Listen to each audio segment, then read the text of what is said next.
오늘 하나님의 말씀은 고린도후서 5장 17절입니다. 고린도후서 5장 17절.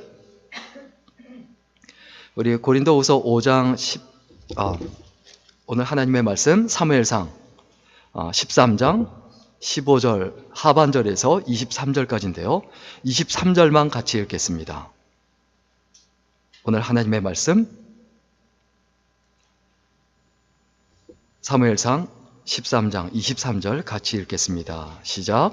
블레셋 사람들의 부대가 나와서 믹마스 어귀에 이르렀더라. 아멘. 오늘은 올바른 반응을 원하시는 하나님, 올바른 반응을 원하시는 하나님이란 제목으로 함께 하나님의 말씀 나누겠습니다. 세상에 살다 보면 마음 어려운 일 참 많이 생깁니다. 답답한 일도 많이 생기고요. 그리고 마음만 어려운 게 아니라 처리해야 될 골치 아픈 일들이 끊임없이 생겨나요. 그런데 그런 일들에 대해서 이미 일어난 건 우리가 어쩔 수 없어요. 내가 실수한 것이든 내가 잘못한 것이든 남 때문이든 어쨌든 이미 일어난 일이에요. 그건 어떻게 할 수가 없어요. 그러면 뭐가 중요합니까? 거기에 대해서 어떻게 반응하느냐. 세상에 많은 일들이 있습니다. 그때 그 많은 일들이 일어나는데 그때 내가 그것에 어떻게 반응하느냐. 예를 들어 좀 설명하고 싶습니다. 어떤 사람이 지나가다가 돌이 하나가 있는데 그 뭐가 있나 이렇게 보니까 그 돌이 하나 있는데 그 돌에 걸려서 넘어졌어요. 그러면 어떻게 반응합니까? 화가 나서 그 돌을 다시 한번 걷어찼어요. 자기 발만 아프죠. 또 어떤 사람은 그 돌을 향해서 막 욕을 합니다. 자기 입만 더러워집니다. 어떤 사람은 그 돌을 들어서 집어 던집니다. 그 돌을 집어 던져서 남의 집 유리창을 깹니다. 누가 손해입니까? 자기만 손해죠. 이미 일어난 건 어쩔 수 없어요. 그게 화가 난 일이든 답답한 일이든 괴로운 일이든 상관없어요. 이미 일어난 그것에 대해서 어쩔 수가 없다. 그럼 뭐가 중요하냐? 내가 거기에 대해서 어떻게 반응하느냐. 이게 중요합니다. 어떤 사람은 다른 사람이 그 돌에 또 걸릴까봐, 넘어질까봐, 걸려 넘어질까봐 한쪽으로 옆으로 치워놓습니다. 그런 아름답고 따뜻한 마음을 가진 사람도 있고, 또 어떤 사람은 그 돌을 보니까 야, 내가 여기에 걸려 넘어졌지만 이 돌이 참 수석이네, 굉장히 예쁜 돌이네, 집에 가지고 가서 장식품으로 오히려 사용할 수도 있죠. 우리가 세상 살면서 돌부리에 걸려 넘어질 수 있습니다. 그런 어려운 일 때문에 마음이 힘겹고 어려울 수 있습니다. 지금도 내가 힘든 마음, 어려운 마음, 답답한 마음 가지고 있을 수 있어요. 그런데 그게 중요한 게 아니에요. 내가 거기에 대해서 어떻게 반응하느냐. 하나님께서 우리에게 원하시는 것은 모든 일에 대해서 올바로 반응하는 거예요. 그런데 올바로 반응한다는 게 뭡니까? 일단 어떤 일이 생기고 힘든 일이 생기고 어려운 일이 생기고 기쁜 일이 생기면 무조건 하나님께 포커스를 맞추는 거예요. 자, 어떤 게 올바른 반응이라고요? 하나님께 초점을 맞추는 거예요. 이 일을 통해서 하나님께서 나에게 원하시는 게 뭐지? 이 답답한 일을 통해서, 이 힘겨운 일을 통해서, 그리고 캄캄한 이 일을 통해서, 처리해야 될 이 일들을 통해서 하나님께서 나에게 원하시는 게 뭐지? 그걸 생각하자는 거예요. 여러분, 어떤 일이 있든지 간에 먼저 하나님께 반응하시기를 주의 이름으로 간절히 축원합니다. 여러분, 우리가 왜 하나님께 반응해야 합니까? 먼저 우리가 부족한 존재이기 때문에 그래요. 내 힘으로는 감당이 안 돼요. 내 힘으로는 감정 조절조차 못해요. 내 마음인데 내 마음대로 못해요. 내 생각인데 내 마음대로 못해요. 더 심각한 건 뭡니까? 내 입술인데 내 마음대로 못해요. 내 주먹인데 내 손과 발인데 내 마음대로 못해요. 나도 모르게 쓰러지고 자빠지고 여러 가지 계속 실수를 하거든요. 오늘 본문에 보니까 사울 왕이 시비를 걸어서 자기가 왕권을 유지하기 위해서 그리고 권력을 잡기 위해서 블레셋한테 싸움을 겁니다. 어떻게 싸움을 겁니까? 3,000명을 모아요. 그래서 1,000명은 자기 큰아들 요나단에게 주고 2,000명은 자기 수하에 두고 그리고 믹마스라는 곳에 오늘 우리 본문 읽었죠? 믹마스에 진을 치고 블레셋하고 싸움을 하려고 합니다. 그런데 문제는 뭡니까? 블레셋 사람들의 생각보다 너무 강하다는 거예요. 모여있는 사람들이 몇 명이냐 하면 3만 명이에요. 3천 명하고는 비교가 안 되죠. 그리고 그들에게는 병거가 있고, 지금으로 말하면 전차가 있고, 탱크가 있고, 칼이 있고, 창이 있는데 이스라엘 사람들한테는 그게 없어요. 근데 더 문제는 뭡니까? 그 모습을 보고 떨면서 다 도망갔다는 거예요. 자, 우리 오늘 보면 15절 하반절과 16절 같이 한번 읽겠습니다. 같이 읽습니다. 시작. 사울이 자기와 함께한 백성의 수를 세어보니 600명가량이라. 사울과 그의 아들 요나단과 그들과 함께한 백성은 베냐민 게바에 있고 블레셋 사람들은 믹마스에 진쳤더니. 자, 군사가 3,000명이었어요. 그런데 몇 명이 남았다고요? 백성의 수를 세어보니 600명가량이라. 3,000명 중에 2,400명이 전쟁도 안 해보고 무서워서 다 도망가 버렸어요. 자, 자기 나름대로는 3,000명을 뽑아서 블레셋을 이길 수 있겠다라고 배짱을 부렸어요. 그런데 진짜 한심하고 답답한 거죠. 이게 게임이 안 되는 얘기죠. 여러분, 우리가 함께 할 사람이 부족할 수 있어요. 내가 살아가면서 나를 도와줄 사람이 없고, 내가 어려운 일이 생겨요. 답답한 일이 생겨요. 누가 나 좀 도와주었으면 좋겠는데 도와줄 사람이 없다. 그게 우리들의 현실이에요. 그게 이스라엘 백성들의 현실이든 우리들의 현실이에요. 그럼 어떻게 해야 됩니까? 하나님께 반응하십시오.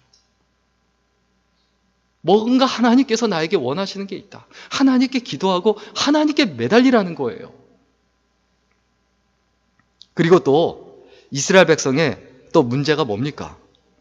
갖고 있는 사람이 없을 뿐만이 아니라 갖고 있는 자원이 부족해요. 우리 19절, 20절, 21절 같이 한번 읽겠습니다. 시작. 그때 이스라엘 온 땅에 철공이 없었으니 이는 이스라엘 사람들이 말하기를 히브리 사람이 칼이나 창을 만들까 두렵다 하였습니다. 온 이스라엘 사람들이 각기 보습이나 삽이나 도끼나 괭이를 벼리려면 블레셋 사람들에게로 내려갔었는데 곧 그들이 괭이나 삽이나 쇠스랑이나 도끼나 쇠채찍이 무딜 때에 그리하였으므로. 여러분, 사람도 없는데 갖고 있는 무기가 어떤 겁니까? 그냥 몽두기밖에 없어요. 농기구밖에 없어요. 참 답답한 사람이에요. 사울왕 참 답답한 사람이에요. 이런 상황에서 블레셋과 전쟁을 하겠다고요? 평소에 철기구 만들려면 블레셋 사람들 신세를 지는 그런 주제에 거기서 전쟁을 하겠다고 나서니 얼마나 한심하고 답답합니까? 자기 욕심에 눈이 어두워진 거죠. 그런데 또 문제는 뭡니까? 우리 22절 같이 읽겠습니다. 22절입니다. 같이 읽습니다. 시작. 싸우는 날에 사울과 요나단과 함께한 백성의 손에는 칼이나 창이 없고 오직 사울과 그의 아들 요나단에게만 있었더라. 칼과 창이 자기하고 사울왕 자기하고 자기 아들밖에 없었어요. 나머진 전부 몽둥이 들고 싸우는 거예요. 아니, 몽둥이 들고 싸우는 사람과 칼 들고 싸우는 사람이 누가 이깁니까? 말도 안 되는 얘기잖아요. 숫자도 형편없고 가지고 있는 무기도 형편없고. 근데 뭘 보고 블레셋한테 시비를 거냐고요.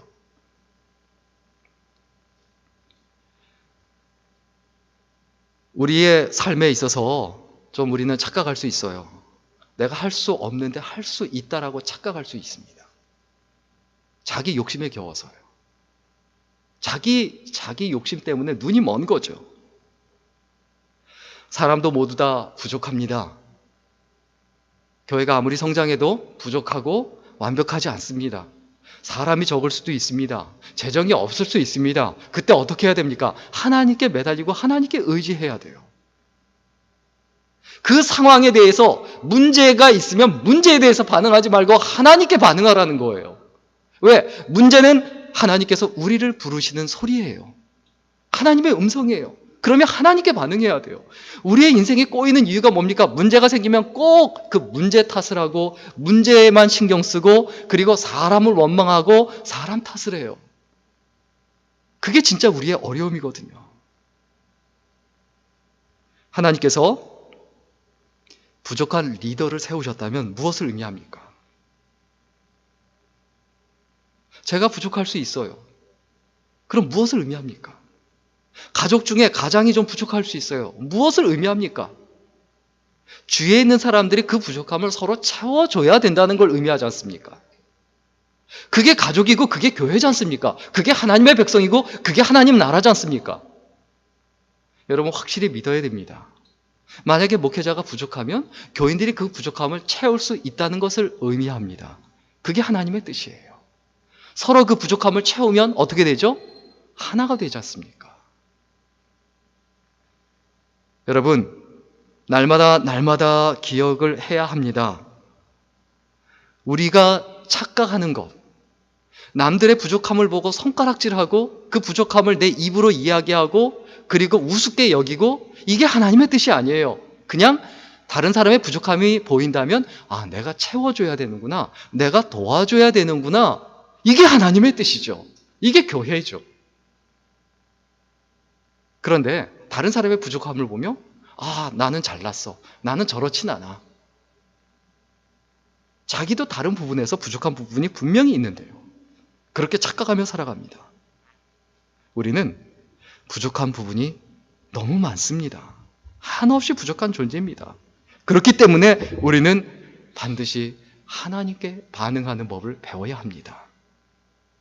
그리고 우리가 왜 하나님께 반응하고 그리고 왜 우리가 하나님께 변함없이 나아가야 합니까? 우리가 대항해야 할 적이 너무 강하기 때문에 그래요. 우리 오늘 보면 17절과 18절 같이 읽겠습니다. 17절과 18절 같이 읽습니다. 시작. 노략군들이 세 대로 블레셋 사람들의 진영에서 나와서 한 대는 오브라 길을 따라서 수알 땅에 이르렀고 한 대는 베도른 길로 향하였고 한 대는 광야 쪽으로 스보임 골짜기가 내려다 보이는 지역길로 향하였더라. 블레셋 사람들 3만 명이 있는데 그 중에 노략군들, 그 레이드라고 하는데 습격자들, 영어로는 습격자들인데 굉장히 싸움을 잘하는 사람들이에요.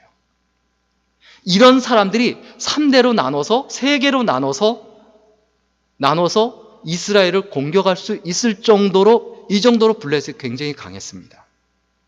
자, 위에 보면 그 수알이에요. 그 다음에 왼쪽 보면 베도른이에요. 오른쪽 보면 스보임이에요. 자, 믹마스의 이스라엘 사람들 가운데 있습니다. 포위하는 거예요. 꼼짝 못하게. 우리가 대항해야 될 적이 너무 강합니다. 다른 종교만 생각해봐도 그렇습니다. 자, 한국의 그 기독교 인구가 몇 명이나 됩니까? 5천 명 중에 무슨 많이 잡아봤자 1,000명이나 될까요? 그런데요, 중국의 그 이슬람 인구만 해도 1억이래요, 1억. 이슬람 인구가. 게임이 안 돼요. 상황이 너무너무 비교가 안 되는 거예요. 한국에도 불교 인구가 사실 상당히 많죠. 오랫동안 몸에 배워왔으니까요. 기독교가 실제로 그렇게 강하지 않습니다. 그런데 기독교가 강할 수 있는 그 이유는 예수 그리스도를 바라보고 한마음 한뜻이 돼야 돼요. 똘똘 뭉쳐야 돼요. 작은 교회가 하나가 돼야 돼요. 교회 내에서도 하나가 되지 못하는데 교회끼리 어떻게 하나가 됩니까? 그런데 더 무서운 적이 있습니다. 그게 뭘까요? 세상적 가치관이에요. 교회 안에도 어떤 교회가 좋은 교회입니까? 시설 잘 돼 있는 교회. 사람이 많고 목회자가 설교 잘하고 모든 것이 엘리트화되어 있고 화려하고 멋있는 교회가 좋은 교회라는 생각이 무의식 속에 배어 있어요. 그러나 진짜 좋은 교회는 어떤 교회입니까? 조금 불편해도 좀 나눠주고 조금 힘들게 예배 드려도 그것으로 베풀고 저 예배 장소가 좀 좁으면 그냥 하루에 7, 8번 나눠서 예배 드리고 주차장 좁으면 또 주차장 사는 게 아니라 좀 나눠서 예배 드리면 주차장 문제도 해결되지 않습니까? 그리고 목회자가 좀 설교 그냥 같은 설교인데 몇 번 더 하면 되잖아요. 그런데 계속 자리가 꽉 찼다는 이유로 어떻게 합니까? 계속 본당 늘려가고 증축하고 1년에 몇 번밖에 쓰지 않는 그런 기도원 짓고 수련원 짓고 다른 교회 하니까 우리 교회도 한다. 물론 그게 나쁘다는 얘기를 하는 게 아닙니다. 그게 옳은 거다라고 얘기하면 안 된다는 거예요. 그렇게 할 수도 있다라는 거지 그렇게 해야만 좋은 교회다라고 생각하는 게 이게 엄청난 착각이라는 거예요. 엄마들이 자녀들에 대해서 착각하는 게 있죠. 우리 애는 머리는 좋은데 뭘 안 해요? 공부를 안 해. 머리는 좋은데 공부를 안 해서 공부를 못 한다. 근데 얘는 공부를 안 해서 못하는 건 맞아요. 그런데 다른 데 재질이 있을 수 있죠. 다른 데 탁월할 수 있죠. 그건 생각 안 하고 무조건 공부해야 된다라고만 생각을 하는 거죠. 그리고 해도 안 되고 해도 공부를 못 하니까 얘가 공부를 안 해서 그런다라고 생각하죠. 우리의 삶에서 기억해야 합니다. 세상적인 그 가치관이 교회 안에 흘러들어오지 않게, 내 마음에 흘러들어오지 않게, 하나님의 기준이 내 마음속에, 내 머릿속에, 내 언어 속에 흘러나오도록 해야 돼요. 교회 안에는 하나님의 가치 기준이 있어야 돼요. 하나님께서 옳다 여기시고 하나님께서 기뻐하시는 것이 명확하게 자리 잡고 있어야 돼요. 힘들고 어려울 때 무엇을 생각해야 합니까? 하나님께서 어떻게 여기시는가? 하나님께서 어떻게 생각하시는가? 이것을 생각해야 합니다. 그 다음에 우리가 왜 하나님께 반응하고, 왜 우리가 하나님께 기도하고, 왜 우리가 하나님께 어려울 때마다 나아가야 합니까? 우리의 희망은 하나님밖에 없기 때문입니다. 우리 오늘 보면 17절과 18절에 보면 그 말씀드린 대로 이스라엘 백성을 완전히 둘러쌌어요. 어디 빠져나갈 구멍도 없어요. 이제 다 죽은 거예요. 오늘 전쟁의 결론은 물론 다음 주에 말씀을 드리겠지만 결론적으로 이 전쟁에서 이기죠. 하나님 은혜죠. 그런데 우리 23절 같이 읽겠습니다. 같이 읽습니다. 시작. 블레셋 사람들의 부대가 나와서 믹마스 어귀에 이르렀더라. 자, 믹마스가 어디입니까? 이스라엘 백성이 진을 치고 있는 곳이에요. 600명이 있는 곳이에요. 그런데 그들을 포위하고 또 블레셋 군대가 믹마스까지 와서 드디어 맞붙는 거예요. 주변을 다 둘러쌌어요. 어떤 상황을 말합니까? 진퇴양난의 상황이에요. 내 힘으로는 어떻게 할 수가 없는 상황이에요. 갑갑하고 어려운 상황이에요. 답이 없는 상황이에요. 내 힘으로는 감당할 수 없는 상황이에요. 강력한 블레셋이 둘러싸고 있는 이 장소에서 무엇을 기억하면 좋을까요? 어떤 것을 기억해야 될까요? 내가 하나님 마음에 합한 사람인가? 이걸 생각해야 돼요. 내가 하나님 보시기에 아름다운 사람인가? 내가 하나님 보시기에 진실한 사람인가? 내가 하나님 보시기에 신실한 사람인가? 이것을 생각해야지 문제만 생각하니까 삶 속에 문제만 끊임없이 일어나요. 하나님의 역사가 나타나지 않아요. 하나님께 포커스 맞추지 않으면 내 삶에 하나님의 역사는 절대 일어나지 않습니다.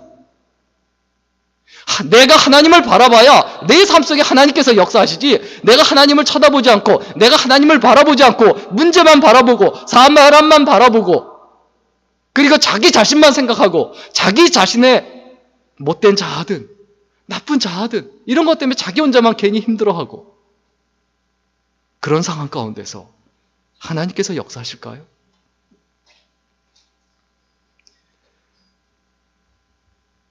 우리가 마음속에 질문을 던져야 될 게 있습니다. 하나님 마음에 드는 게 쉽습니까? 사람 마음에 드는 게 쉽습니까? 우리는 하나님 마음에 드는 게 어렵다고 생각해요. 그런데 그렇지 않습니다.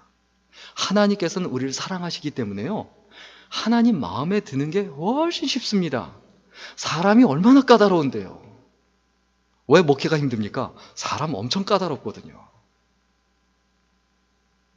그 까다로운 사람에게 맞추려니까 굉장히 힘들죠. 그래서 저도 목회하다가 이제는 하나님께 맞춘다. 왜? 못 맞추겠으니까. 우리도 살아가면서 마찬가지입니다. 하나님께 맞추면 돼요. 그런데 여기서 꼭 기억해야 될 게 있습니다. 내 상태가 한 20 정도다. 그냥 20 정도면 내가 20인 상태로 그냥 하나님께 나아가면 돼요. 그럼 나머지 80은 하나님께서 채워주세요. 그래서 하나님 앞에 나오는 사람을 하나님은 항상 대구로 여기세요. 너 부족하다, 너 못났다, 너 이래서 안 된다, 너 저래서 안 된다. 절대 이러지 않으세요. 내 있는 모습 그대로 하나님께 나아가면 그대로 받으세요. 그대로 받으시고 하나님께서 100으로 계산하세요. 100으로 계산해 주시는 하나님. 나를 온전히 못한 나를 온전하다고 말씀하시는 그 하나님을 잊어버리지 말아야 되죠. 왜 그렇습니까? 하나님은 우리를 사랑하시거든요. 사랑은 참 아름답습니다. 미국의 아동학 전문가들이 4살에서 8살 아이들에게 질문을 했습니다. What does love mean? 사랑이 뭐라고 생각하니? 라고 물어보니까 4살에서 8살짜리 아이들의 대답을 보면 기가 막혀요. 좀 몇 가지 좀 소개를 하겠는데, 사랑이란 한 소녀가 향수를 바르고 또 한 소년이 애프터쉐이브를 바른 후 만나서 서로의 향기를 맡는 거예요. 웃기어서 4살에서 8살짜리인데 많아봤자 8살짜리가 무슨 애프터쉐이브를 바르고 서로의 향기를 맡는 거라고. 참 기가 막히죠. 요 대답을 몇 살짜리가 했냐? 5살짜리가 있습니다. 그리고 6살짜리 그 사만타라는 아이가 또 대답했는데, 사랑이란 누가 나에게 상처 주는 말을 하거나 날 아프게 해서 내가 너무나 화가 나도 그 사람에게 소리 지르지 않는 거예요. 왜냐하면 내가 그러면 그 사람이 기분 나빠질 테니까요. 이 부분을 읽고 얼마나 회개가 되는지 눈물로 회개가 됩니다. 그리고 타일이라는 4살짜리 아이가 또 이렇게 말합니다. 사랑이란 내가 피곤할 때 나를 미소 짓게 하는 거예요. 또 8살짜리 아이가 또 얘기를 합니다. 사랑이란 항상 키스를 하는 거예요. 그리고 키스하는 게 지겨워져도 아직도 함께 있고 싶고 얘기를 나누고 싶어 하는 거죠. 우리 엄마 아빠가 그래요. 그들이 키스하는 거 보면 진짜 징그러워요. 참 기발하죠, 아이들의 관점이. 그리고 또 5살짜리 일레인이라는 아이가 사랑이란 엄마가 아빠에게 닭고기를 주실 때 그중 제일 맛있는 걸 골라주는 거예요. 저도 미안하지만 와이프가 맛없는 밥을 퍼서 주면 좀 삐질 수 있겠죠. 별거 아닌 거 가지고 그걸 사랑으로 느낀다는 거죠. 사랑이 대단한 게 아니지 않습니까?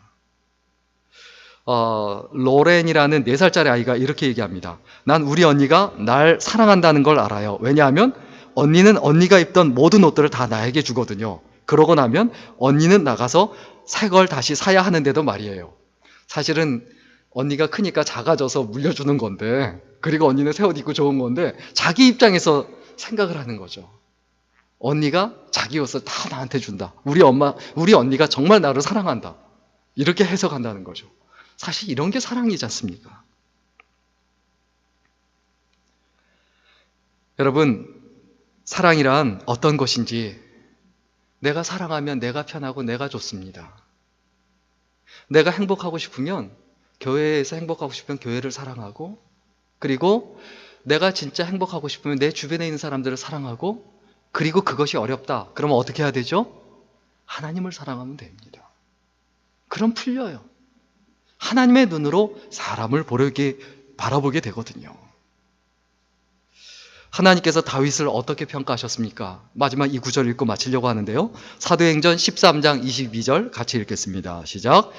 패하시고 다윗을 왕으로 세우시고 증언하여 이르시되 내가 이새의 아들 다윗을 만나니 내 마음에 맞는 사람이라 내 뜻을 다 이루리라 하시더니. 다윗이 어떤 사람이라고요? 하나님 마음에 합한 사람이라. 하나님 마음에 딱 맞는다는 거예요. 실제로 그렇습니까? 실제로 다윗은 그런 사람 아니었거든요. 실수도 많이 하고 살인죄도 저지르고 간음죄도 저지르고. 그런데 내 마음에 합한 사람이라. 왜 그렇게 얘기합니까? 다윗은 힘들고 어려울 때 그때마다 침상을 적시고 회개하고 하나님 앞에 나아갔거든요. 하나님께 나아가는 것 때문에 그래요.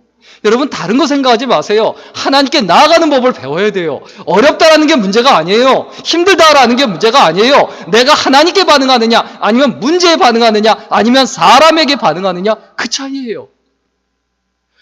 이 다윗의 위대함이 어디에 있습니까? 사람이 말을 하고 나단 선지자가 지적을 합니다. 그 나단 선지자와 실갱이하지 않고 하나님 앞에 바로 나아갑니다. 모세를 보세요. 이스라엘 백성이 그럼 우리가 어떻게 물을 먹느냐? 마라의 쓴물을 먹을 수 없지 않느냐? 우리가 목말라서 죽게 하려느냐라고 불평할 때 그들과 실갱하지 않았어요. 이스라엘 백성과 실갱하지 않았어요. 하나님 앞에 나아가서 그냥 cried out, 소리 지르고 부르짖었지 않습니까? 하나님 어떻게 합니까?